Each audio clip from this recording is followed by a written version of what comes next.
In 1954, a small British truck company created an engine that looked like it came from another world. It had 3 cylinders, 6 pistons, no cylinder heads, no valves, and no camshaft. It was unlike anything most truck drivers had ever seen. But when export versions began wearing out their timing gears, they developed a strange metallic rhythm that echoed across roads thousands of miles away. Drivers in Australia and New Zealand heard that unmistakable sound and gave the engine a nickname that would survive for generations. They called it the knocker. To understand how this unusual engine came to exist, we have to go back to Britain in 1945. The Second World War had ended, but Britain was far from celebrating. The country was exhausted, damaged, and financially crippled. It owed the United States billions in war loans. Factories that had spent years producing aircraft, tanks, and military equipment suddenly had to transform themselves into businesses, making products ordinary people and companies could actually buy. Steel was limited, rubber was scarce. Coventry, one of Britain's major industrial cities, was still recovering from devastating bombing during the war. And in the middle of this damaged city was the Rootes Group. Founded by brothers William and Reginald Rootes, the company had grown into one of Britain's largest automotive empires. Over the years, Rootes had collected brands including Hillman,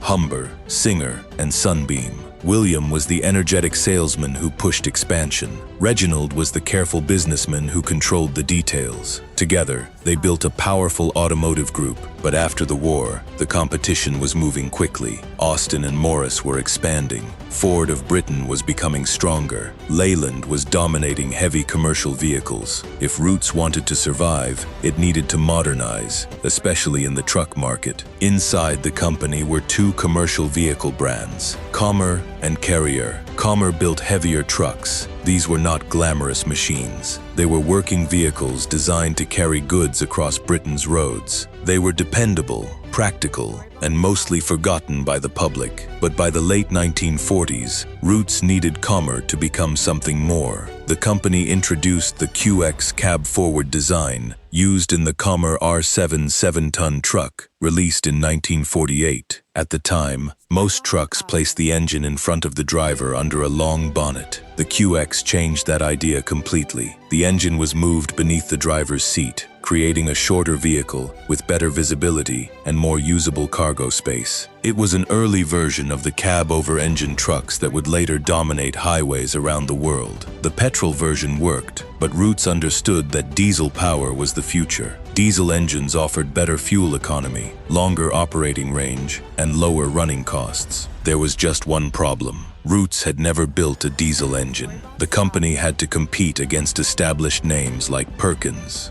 Gardner, and Leyland. So engineers faced a difficult challenge. They needed an engine that was compact enough to fit under a truck cab, powerful enough to move 7 tons, light enough to protect payload capacity, inexpensive enough to manufacture, and reliable enough that operators would trust it. Most companies would have accepted compromises. Eric Coy decided not to. Coy was the chief engineer at Humber, another Rootes company, working from the Stoke-Aldermore plant in Coventry. He was not famous. There are few surviving photographs of him, and no major monuments carry his name.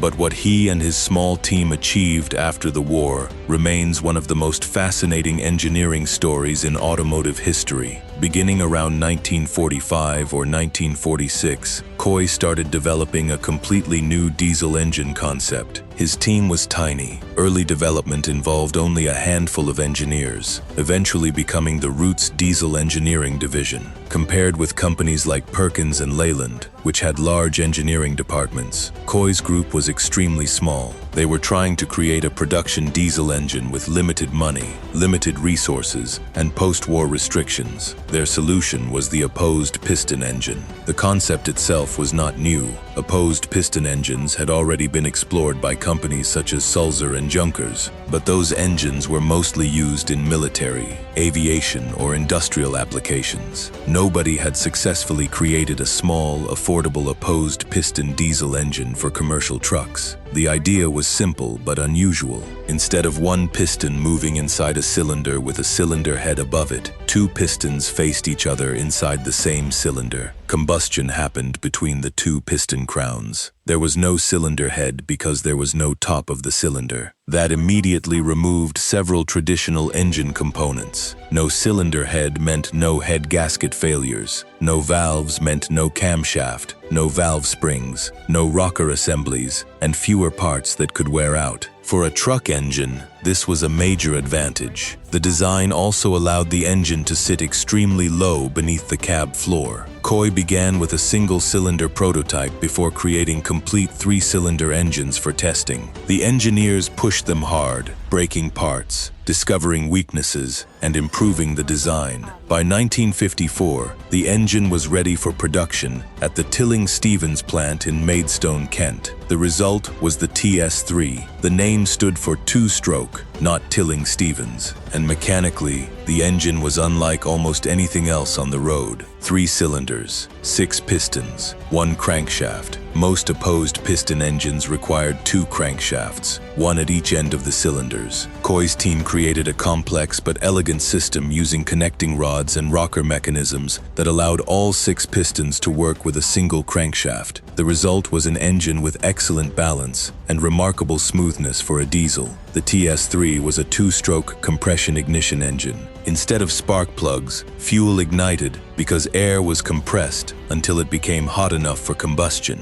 Each cylinder used 2 pistons working together. One controlled intake air, while the other controlled exhaust. This created a highly efficient process called uniflow scavenging. Fresh air entered one side of the cylinder, pushed exhaust gases out the other side, and improved combustion efficiency. Because a 2-stroke diesel cannot naturally draw in enough air, the TS3 used a large Roots-type blower to force air into the engine. The engine produced around 105 horsepower at 2,400 RPM and 270 pound-foot of torque at low engine speeds. For its size, those numbers were impressive. Competing diesel engines often needed 6 or 7 liters of displacement to produce similar power. The TS3 achieved it with only about 3.25 liters. It was also lighter than many competing engines. But the real reason truck operators loved it was not just performance, it was serviceability. The engine was designed for people who depended on their trucks every day. Access panels allowed mechanics to reach major components without removing the engine from the vehicle. A piston assembly could be serviced while the engine remained installed. For a truck operator in a remote location,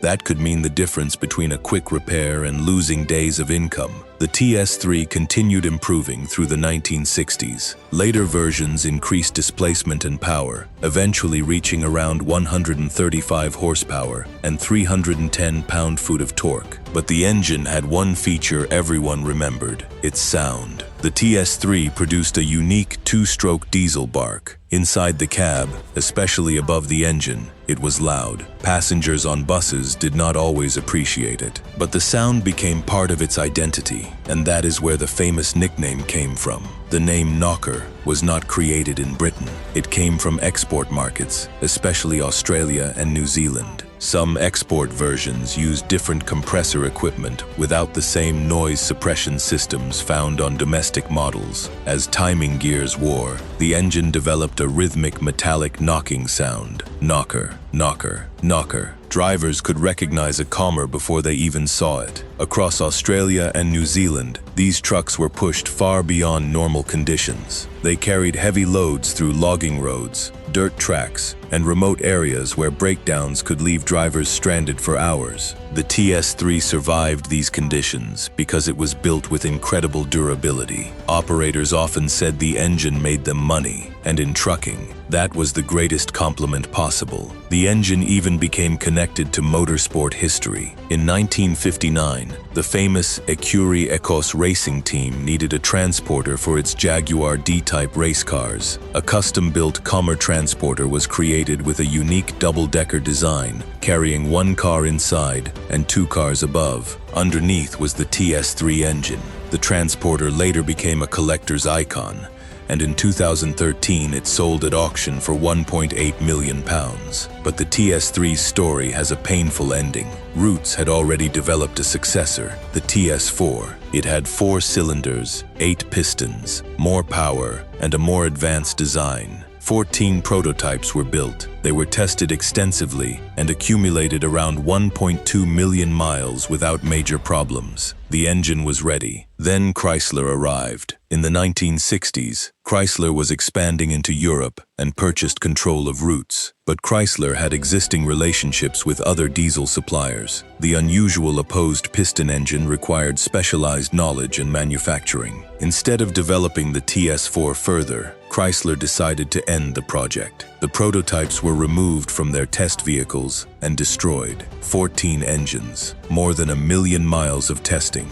all gone. The TS3 continued until the early 1970s before disappearing with the decline of the Roots Group, but the idea behind it never truly died. Opposed piston engines continued in other industries and later returned through modern companies using advanced materials, computer simulations, and electronic controls. The same principles that Eric Coy and his small team discovered with post-war tools are still being explored today. A few TS3-powered trucks still survive at heritage events around the world, and one restored TS4 remains as the only operational example known to exist. The Commer Knocker was never a normal engine. It was too unusual to become mainstream, too advanced to be forgotten, and too inconvenient for the company that eventually controlled its future. A small team of engineers in a damaged Coventry factory created an engine that outperformed larger diesels, survived the harshest working conditions, and earned a nickname that lasted longer than the company that built it. It was proof that great engineering does not always come from massive budgets or giant teams. Sometimes it comes from a few people willing to challenge everything everyone else accepts. That was the story of the Commer Knocker. If you enjoyed this journey through forgotten automotive history, subscribe to Engine Edge for more stories about the machines, engineers, and ideas that shaped the world of cars and trucks.